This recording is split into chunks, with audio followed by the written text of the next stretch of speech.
ایک بہت ہی پیاری بات میں آپ کے سامنے پیش کر رہا ہوں۔ ایک مرتبہ اللہ تبارک و تعالیٰ کے پیارے نبی حضرت عیسیٰ روح اللہ علیہ الصلاۃ والتسلیم آپ کا ایک ایسی جگہ سے گزر ہوتا ہے، ایک ایسی پہاڑ سے گزر ہوتا ہے،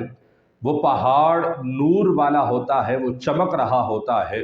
تو حضرت عیسیٰ روح اللہ علیہ الصلاۃ والتسلیم رب ذوالجلال کی بارگاہ میں یہ عرض کرتے ہیں، اے میرے مولا،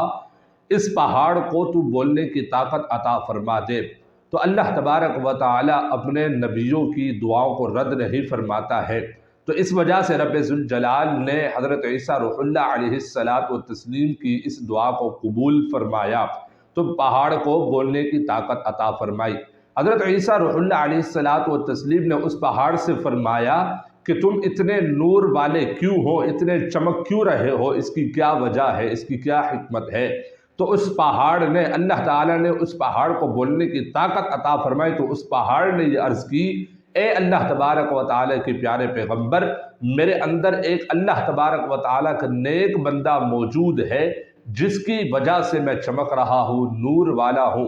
اب پھر حضرت عیسیٰ روح اللہ علیہ الصلاۃ والتسلیم نے رب ذوالجلال کی بارگاہ میں دوبارہ عرض کی، اے میرے مولا، اس بندے کو مجھ پر ظاہر فرما دے تاکہ میں اسے دیکھ سکوں، اس کی زیارت کر سکوں۔ اللہ تبارک و تعالیٰ نے آپ کی اس دعا کو بھی قبول فرمایا اور اس بندے کو ظاہر فرما دیا، یعنی پہاڑ پھٹ گیا اور وہ بندہ حضرت عیسیٰ روح اللہ علیہ الصلاۃ والتسلیم کے سامنے ظاہر ہو گیا۔ تو وہ بندہ، وہ نیک بندہ جو اللہ تبارک و تعالیٰ کو برگزیدہ بندہ ہے، نیکوکار بندہ ہے، تو وہ اپنا حال بتاتے ہوئے یہ کہتا ہے حضرت عیسیٰ علیہ الصلاۃ والتسلیم سے کہ میں حضرت موسیٰ کلیم اللہ علیہ الصلاۃ والتسلیم کا امتی ہوں، اللہ تعالیٰ نے مجھے ان کی امت میں پیدا فرمایا ہے، لیکن میں نے اللہ تعالیٰ کی بارگاہ میں یہ دعا کی ہوئی ہے، اے میرے رب ذوالجلال، کہ جب تک میں آپ کے آخری نبی، آپ کے پیارے حبیب صلی اللہ تعالیٰ علیہ وسلم کی زیارت نہ کر لوں، مجھے موت نہیں دینا۔ تو اللہ تعالیٰ نے میری اس دعا کو قبول فرمایا ہے،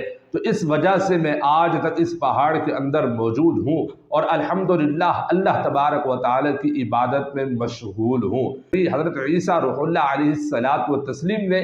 دوبارہ رب ذوالجلال کی بارگاہ میں عرض کی، اے میرے مولا، کیا اس بندے سے بھی زیادہ روئے زمین پر تیرے نزدیک کوئی مکرم، یعنی عزت والا بندہ موجود ہے، اس سے بھی زیادہ؟ اب اللہ تبارک و تعالیٰ کی بارگاہ سے جواب ملتا ہے، اے عیسیٰ، جی ہاں، اس سے بھی زیادہ میرے نزدیک کوئی مکرم والا بندہ ہے، عزت والا بندہ ہے، تو وہ حضرت محمد مصطفیٰ صلی اللہ تعالیٰ علیہ وآلہ وبارک وسلم کی امتیوں میں سے جو شخص رجب المرجب کا ایک روزہ رکھ لے گا، تو اللہ تبارک و تعالیٰ کے نزدیک وہ شخص اس شخص سے بھی زیادہ،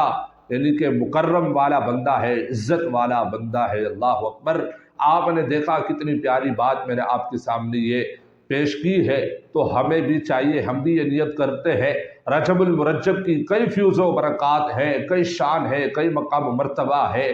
تو اللہ تعالیٰ سے ہم بھی یہ دعا فرماتے ہیں، ہم بھی یہ نیت کرتے ہیں کہ انشاءاللہ رجب المرجب میں ہم بھی اللہ تبارک و تعالیٰ کی رضا حاصل کرنے کے لیے کم از کم ایک روزہ ہم ضرور رکھیں گے۔ اللہ تعالیٰ کی بارگاہ میں دعا ہے ہم سب کو اعمال صالحہ کرنے کی توفیق عطا فرمائے، آمین۔